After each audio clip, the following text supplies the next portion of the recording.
IIFYM. So, I can never say that. Like I know. I feel like IF. What is it? IIFYM, Oh, right? If I. it fits your macros. Oh, got it. Got I it. feel like it should be like IFYM. Like if you could say it like that, it would be a IFYM. lot easier. IFYM. But I don't I know. just change it to like eat whatever the hell you want. Eat whatever the fuck you want. So I change it to something Yeah. better. Well, it kind of is a bit of a free for all, right? You can eat whatever the fuck you want so long as you hit your carb, protein, and fat goals. If you're, just looking at this macros thing and thinking like that's the only thing that matters. Yeah.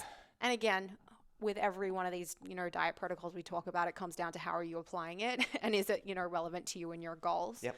But if someone, has 200 grams of carbs, 150 grams of protein, and 60 grams of fat, and that is their macro prescription, they could look at that. And if they didn't have any education on, food quality and looking at things like, is this organically sourced? Is it local? Is it seasonal? Blah, blah, blah. All the stuff we go on about. They could be making up the 200, 150, 60, whatever numbers I said, Yeah, with yeah. like Twinkies and Cheerios and whatever they wanted to eat. Yep. Yeah, I mean, you want to start with the pros? Yeah, let's go pros. Okay. Yeah, let's start positive. Yeah. There's a lot of people that see great weight loss benefits from this thing, right? Like over fat people that are losing fat based on, looking at what am I eating calorically and how much energy am I actually taking in. So that's a positive. It allows people to look at what their diet profiles are, right? Like I don't think that man, I'm going to say this and then people are going to correct me, but I don't think that most people are eating Twinkies and Coca-Cola and saying that fit my macros. I would hope not. I hope people are looking at their profiles and, MyFitnessPal, and they're like, okay, this is my energy consumption, and I'm looking at like this food log. Like there has to be something in our heads if we're doing that say I shouldn't eat Twinkies. You know what I mean? Because now we're really focusing and looking at what we're eating.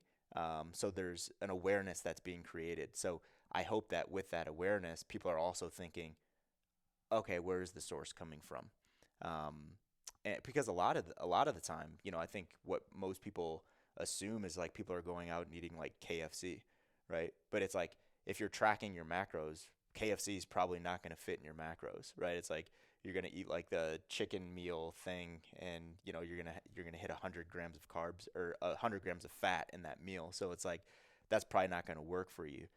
Maybe I'm giving people too much credit, but I hope that people aren't just doing that, right? Like that would make no sense. Yeah, I think that was more popular. Sorry, George. I think that was more popular like 5-10 years ago, where people are like fucking free for all, and then you have people like Lane Norton that come out and he's like, hey, don't be a fucking like don't be an asshole when you do this thing, right? So, not saying that everything that Lane says is like sorry if you disagree with him, but I'm just saying like he has some really good points where he's like, hey, I'm looking at the science. That's it, right? So he's really good at just putting that like scientist hat on and just kind of ignoring common sense at some points, which is it's beneficial to have that voice in this fitness nutrition world, because those are the type of people that kind of make you think and you're like, okay, he has a point here. Even if you don't agree with him there, it's like he has a point here.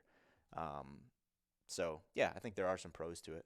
Yeah, I mean, you would hope if people are taking the time and making the effort to weigh and measure their food, like that's not a small commitment Yeah. right there, that they are interested in fueling themselves in the most healthily way possible. Unless they're weighing and measuring because they feel like it's going to bring them more pleasure.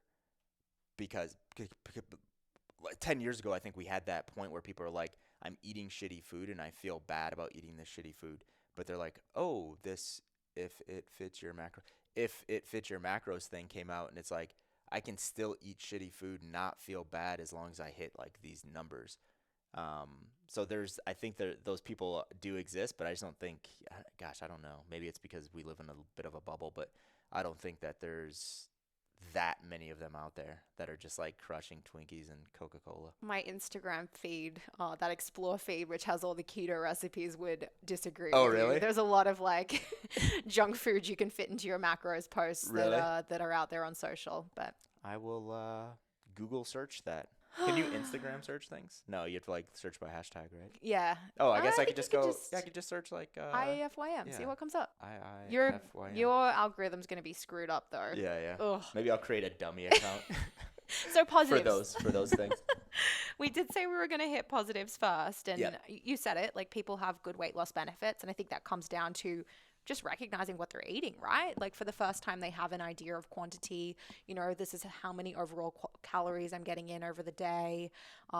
This food here, it has a lot of fat, and fat actually has a lot of calories in it relative to, carbs or proteins. So I'm going to moderate how much I'm eating of this one thing. It gives people the opportunity to have a look into protein intake. And obviously, getting enough protein is important for so many reasons for clients. And I see at least like that being one of the things people are under eating the most when they come to me initially and I see food logs. I'm like, you're a 200-pound man and you're eating 30 grams of protein in a day. Like, we got to change that.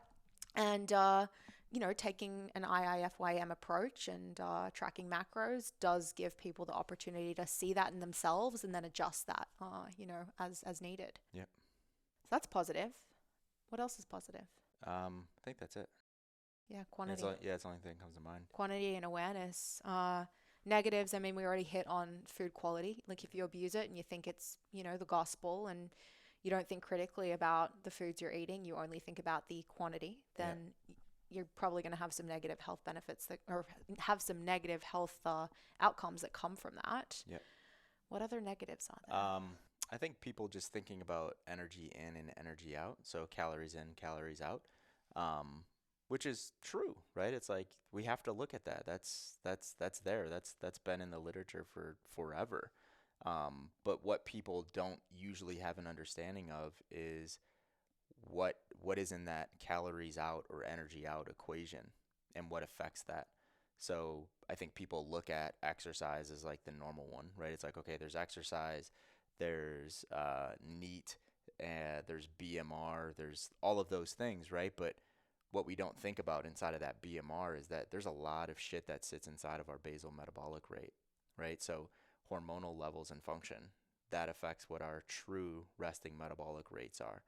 And if we ignore food quality and micronutrient profiles, that can then affect our hormonal profiles, which can then affect our basal metabolic rate, which then lowers our energy out, right? So it is energy in versus energy out, but we have to think about what all falls into that energy out equation. That shit is really complex.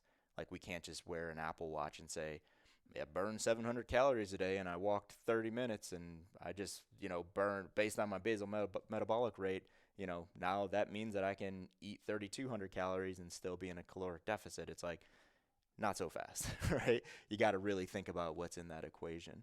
Yeah, it's not like just a set it and forget it thing with macros, right? You have to make an estimated guess based on BMR, TEF, EEE, and NEAT, but you have to adjust that. Like it's not just one number that's going to stay static. If you do prescribe your clients macros, you need to give them their numbers. They need to track for a couple weeks. You need to see what happens. Is the scale, is there energy, is everything, you're looking to change moving in the right direction or not? Yep. And if it's not, then you need to change something.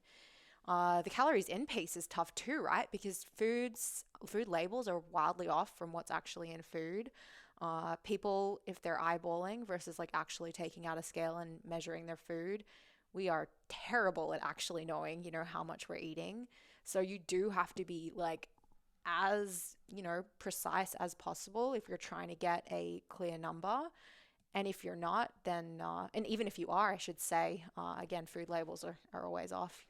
For most people, I think it's all a waste of time. I think, really looking at calories in with a fine-tooth comb and calories out is all a waste of time because it's so fucking dynamic, right? It's like, so many things affect calories out and what our energy expenditure actually is on a daily basis that it's like, if we try to nail that down to the calorie, we're going to fail 99.999% of the time. So when people base their beings around those equations, it's just like, that's why in my head, I'm just like, that's such low order thinking. And those are such low order nutrition prescriptions. I think they're okay for an amount of time, i.e., I need to drop this weight for this thing that I have. I'm getting on stage, blah, blah. It's like, cool, but you have to understand that you're not going to do this when you're 90, right? Are you? Right? Like, you have to ask people those questions. It's like, am I going to do what I'm doing today when I'm 90 years old? And if someone says, oh, no, absolutely not, it's like, so when is that shift going to occur? Is it when you're 45? Is it when you're 50? Is it when you're 6? Like, when is that going to occur? Or is it going to occur now? Right? So just starting to think about, what am I going to do in the future is really beneficial to kind of challenge your clients on, because everyone's living for today and people aren't even living for tomorrow anymore. Right? So when we start to challenge those things and we're like, what is this turning into? Now you can start having a real conversation around like low order versus highest order, because highest order is something that is going to take us to the grave, right? So I think we need to think about those things. Yeah, and if a coach is setting up a client with a macro profile to follow for a period of time to help create some awareness or some compliance around food quantity, great, but it's probably a good idea to go in with the expectation that we're not doing this for the rest of our life, that we're going to use this for this 3-month period, and that after this, I want you to, have the ability to eyeball what's going on your plate and know, obviously based on satiety after eating and energy throughout the day as well, that you're, somewhere in the ballpark of what you need to eat to fuel your acuity, your function, and living large and long. So like you said, it can be a tool for a period of time, but it should probably be set up like that too. Otherwise, clients fall in the trap of they're weighing and they're measuring their food and they feel like they have to do it forever. Because it's like, if I'm not measuring out 45 grams of oatmeal, then how am I going to know if I'm eating the right amount of oatmeal or not? Rather, setting them up to think, I'm doing this for a period of time to start to develop some awareness over, what this looks like visually, and then be able to move on for that. And then the stress from weighing and measuring can do what? It can decrease your BMR. It comes full So circle. you're just like, I'm so fucking stressed, so I'm gonna track my food. But since I'm tracking my food, I'm getting fat because it's making me. So you know what I mean? So it's like, where does it end? Yeah. Right? Where does it end? So I think it's all finding what's sustainable for people and leaning into that, because as you mentioned, as a coach, and I know some of you have had clients for years and years and years, and you guys are always on macros and you're always on top of that. But at some point, it's going to end. Like, you might get tired of it as a coach, and you're just like, fuck, I'm just tired of doing this for this client. Like, I've had you for 10 years, and I'm still telling you to eat 85 grams of protein. It's like, that shit gets really old. And then on the client side, they're just like, I've been working with this guy for 5 years. Why is he still telling me to eat? You know what I'm saying? So it's just weird, right? When you think about it logically, it's a weird relationship. It's a weird relationship with the coach, food, the client. Like, it's all just so strange. So I think, to your point, it's like you have to set expectations of like, I don't actually want to do this forever. Do you? Right? And agree on that. And if they do want to do it forever and you don't, as a coach, educate them. And if they're not on board, maybe they're not a good client for you. Yeah, I mean, one more potential con I'll reflect on, like, mistakes I've made and I've also seen in clients, is variety. Like, and it comes back to what we said initially with paleo, where you have these bounds that you're working within. I have 250 grams of carbs, I have 130 grams of protein, and I have 70 grams of fat. And I figure out how I'm going to hit those numbers by, doing my great food prep on a Sunday night. And then I just want to eat the same thing over and over again for days and weeks on end, because I figured it out, the numbers, I did the work. I don't have time to, think about 20 different recipes that are going to hit my perfect macro numbers. So I end up eating the same thing over and over again. And then you end up with like a very, flat, not diverse micronutrient profile.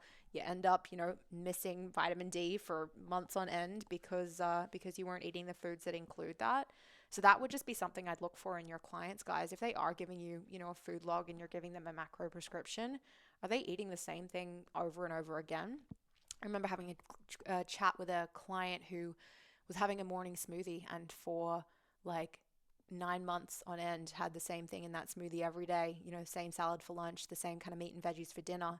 And he was like scared to go from having blueberries in his smoothie to adding a different fruit, because he's like, but there's more carbs in that. I'm going to have to change something else throughout the day. And we had like a really real conversation around like, basically everything we laid out just here around IIFYM. And again, this is a tool for a period of time.